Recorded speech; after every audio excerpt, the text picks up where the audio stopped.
Perkenalkan, kami dari kelompok 4 akan mempresentasikan materi kami, yaitu struktur modal.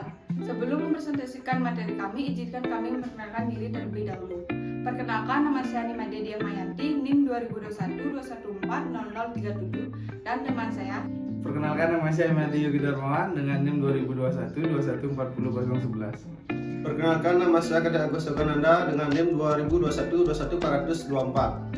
Perkenalkan, nama saya Rikutuina Dewi dengan NIM 2021-21438. Perkenalkan, saya Nika Dearini Weti dengan NIM 2021-2140036. Adapun materi yang akan kami bahas yaitu struktur modal, pendekatan nilai sekarang, dan WACC.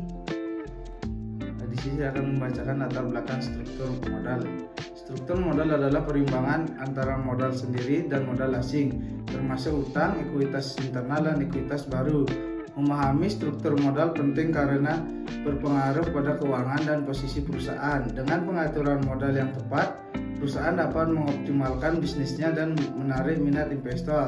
Terdapat 3 teori tentang struktur modal. Yang pertama tradisional, yang kedua teori modal, dan yang ketiga teori opsi. Pemilihan struktur modal yang tepat dapat meminimalkan biaya modal dan meningkatkan nilai perusahaan.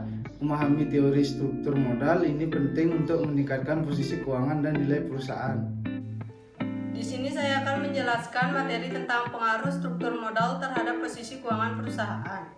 Struktur modal perusahaan terpengaruh pada posisi keuangan, proporsi hutang, dan ekuitas dalam struktur modal, mempengaruhi kesehatan keuangan dan nilai perusahaan. Struktur modal yang seimbang dan efisien mengurangi biaya modal, meningkatkan keuntungan, dan memaksimalkan nilai. Struktur modal yang tidak seimbang meningkatkan resiko keuangan dan mengurangi daya saing. Proporsi hutang dan ekuitas yang tepat penting untuk mencapai keseimbangan yang optimal. Baik, di sini saya akan menjelaskan faktor-faktor yang mempengaruhi pemilihan struktur modal perusahaan. Pemilihan struktur modal perusahaan dipengaruhi oleh resiko, industri, dan perpajakan. Risiko perusahaan mempengaruhi pemilihan struktur modal. Dengan perusahaan berisiko tinggi memilih utang yang sedikit, dan perusahaan berisiko rendah memiliki lebih banyak utang. Industri juga mempengaruhi pemilihan struktur modal. Dengan industri stabil cenderung menggunakan lebih banyak utang, dan industri volatil cenderung menggunakan lebih banyak ekuitas.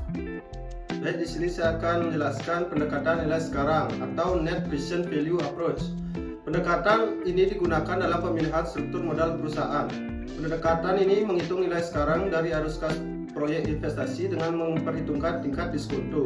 Perusahaan dapat membandingkan proyek arus kas dari struktur modal yang berbeda menggunakan NPV dan memilih struktur modal dengan NPV tertinggi.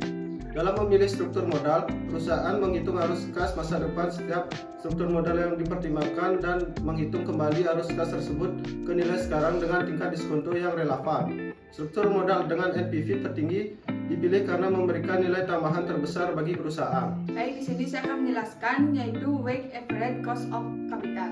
Weighted average cost of capital adalah biaya yang harus dibayarkan oleh perusahaan untuk mendapatkan dana dari sumber modal yang berbeda. WACC dihitung dengan memperhitungkan proporsi komponen modal atau hutang dan ekuitas serta biaya modalnya. Biaya modal hutang dihitung dengan mempertimbangkan suku bunga jangka pendek dan jangka panjang. Biaya modal ekuitas dapat dihitung menggunakan metode seperti Capital Asset Pricing Model atau CAPM. WACC diperoleh dengan menimbang biaya modal komponen modal sesuai dengan proporsi struktur modal. Perusahaan menggunakan WACC sebagai acuan dalam mengevaluasi proyek investasi yang direncanakan. Baik, sekian presentasi dari kelompok kami sehingga dapat disimpulkan bahwa struktur modal perusahaan memainkan peran yang krusial dalam menentukan kesehatan keuangan perusahaan dan nilai perusahaan. Pemilihan struktur modal yang tepat dapat membantu perusahaan mengoptimalkan penggunaan modal, mengurangi biaya modal, dan meningkatkan nilai perusahaan. Faktor-faktor seperti risiko perusahaan, karakteristik industri, dan perpajakan perlu dipertimbangkan secara cermat dalam pemilihan struktur modal. Pendekatan NPV digunakan untuk memilih struktur modal yang memberikan nilai tambah terbesar, sementara WACC digunakan untuk mengevaluasi proyek investasi dan memilih struktur modal yang efisien. Sekian presentasi dari kelompok kami. Mohon maaf jika ada kesalahan kata maupun kekurangan dari pemaparan materi. Akhir kata kami ucapkan terima kasih.